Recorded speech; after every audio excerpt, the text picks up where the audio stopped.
Pemirsa, diusut sejak Oktober 2023, kasus dugaan korupsi yang menjerat ex-Menteri Perdagangan Tom Lembong mencapai babak akhir dengan vonis yang telah dibacakan oleh Majelis Hakim kemarin. Lalu bagaimana perjalanan kasusnya? Berikut paparan selengkapnya untuk Anda.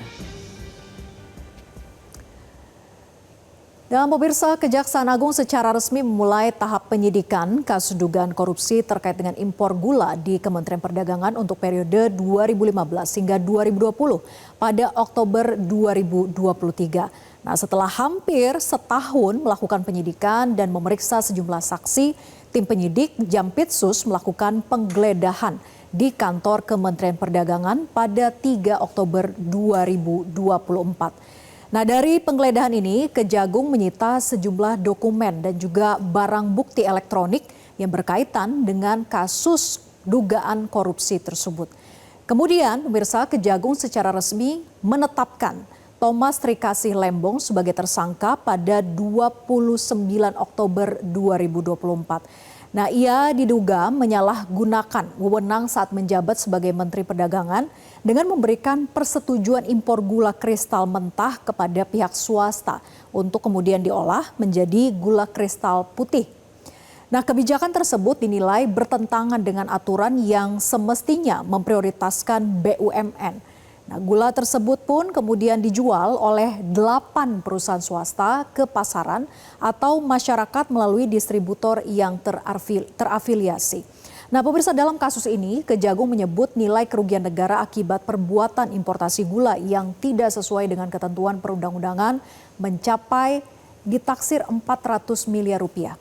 Nah, setelah menjalani pemeriksaan sebagai tersangka, kemudian Tom Lembong langsung ditahan di Rutan Salemba Cabang Kejaksaan Agung. Penetapan tersangka dan penahanan terhadap Tom Lembong dilakukan seusai Kejagung memeriksa 90 orang saksi. Kemudian pemirsa, Tom Lembong menempuh upaya hukum dengan mengajukan gugatan pra-peradilan ke Pengadilan Negeri Jakarta Selatan untuk menggugat status tersangkanya pada November 2024. Nah, selain tidak cukup 2 alat bukti, pihak Tom Lembong juga menilai kasus ini lebih bersifat kebijakan administratif, bukan tindak pidana korupsi. Namun permohonan tersebut nyatanya ditolak oleh Hakim Tunggal yang menyatakan proses penetapan tersangka oleh Kejagung sudah sah secara hukum. Nah, lalu ada berapa saksi yang dihadirkan dalam proses persidangan yang berlangsung? Jaksa penuntut umum dari Kejaksaan Agung menghadirkan 20 orang saksi, pemirsa, dalam sidang kasus dugaan korupsi importasi gula Tom Lembong, yaitu dari klaster Kemenko Perekonomian dan juga klaster perusahaan gula. Kemudian ada 3 saksi ahli yang meringankan yang dihadirkan oleh Tom Lembong dalam persidangan. Nah, pemirsa, ada peristiwa yang menarik sebetulnya dalam proses persidangan ini, di mana saat jaksa berusaha untuk menghadirkan saksi mantan Menteri BUMN Rini Sumarno di era itu. Namun berhalangan hadir di persidangan.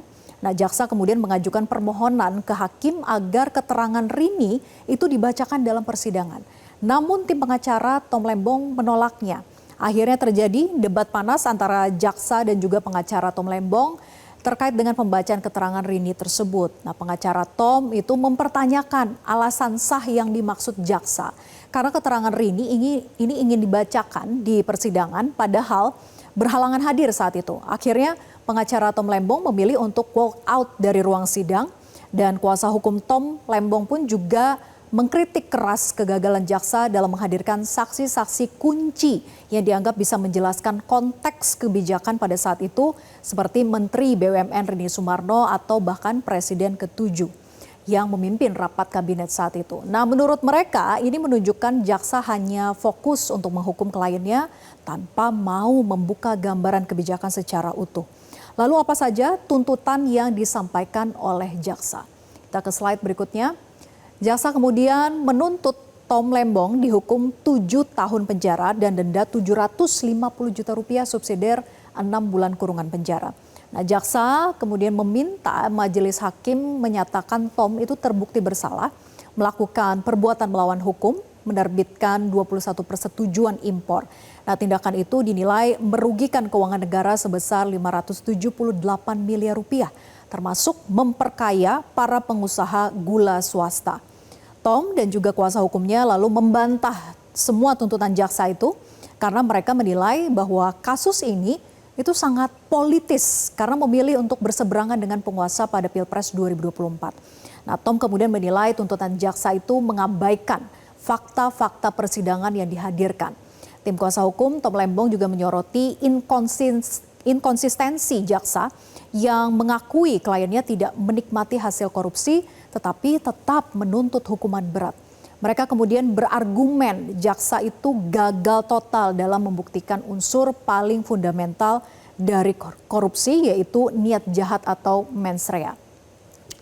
Nah, tanpa niat jahat menurut pihak Tom, sebuah kebijakan yang keliru sekalipun seharusnya masuk dalam ranah hukum administrasi, bukan ranah pidana. Nah, pemirsa, lalu bagaimana pledoi atau nota pembelaan yang disampaikan oleh Tom Lembong dalam persidangan? Kita lihat isi pledoinya. Tom Lembong dan tim kuasa hukumnya membacakan nota pembelaan atau pledoi itu pada 9 Juli 2025.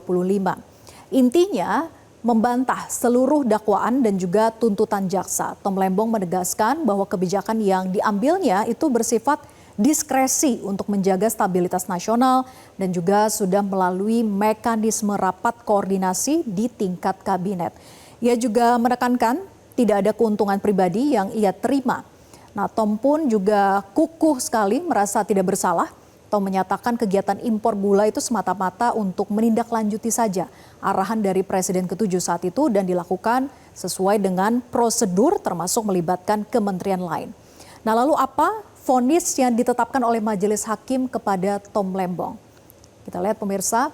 Dalam sidang pembacaan vonis pada 18 Juli 2025 kemarin, Tom Lembong divonis 4 tahun dan 6 bulan penjara atau 4,5 tahun penjara. Dendanya yang dikenakan adalah 750 juta rupiah subsidiar 6 bulan kurungan. Artinya bahwa vonis ini lebih rendah daripada tuntutan jaksa penuntut umum, yaitu selama 7 tahun penjara. Berdasarkan fakta-fakta yang terungkap dalam persidangan, hakim meyakini bahwa Tom telah terbukti bersalah menurut hukum melakukan tindak pidana korupsi terkait dengan impor gula. Tom tidak dibebani uang pengganti lantaran tidak memperoleh keuntungan pribadi terkait dengan impor gula. Yang menjadi pertimbangan memberatkan ini Tom saat menjadi Menteri Perdagangan dinilai oleh hakim terkesan mengedepankan ekonomi kapitalis bukan Pancasila. Dan hal yang meringankan untuk Tom Lembong bagi hakim adalah belum pernah dihukum, kemudian kooperatif dalam persidangan dan tidak menerima keuntungan pribadi hingga berlaku sopan selama proses persidangan berlangsung. Dan bersama demikianlah paparan mengenai kilas balik kasus yang menjerat ex-Menteri Perdagangan Tom Lembong.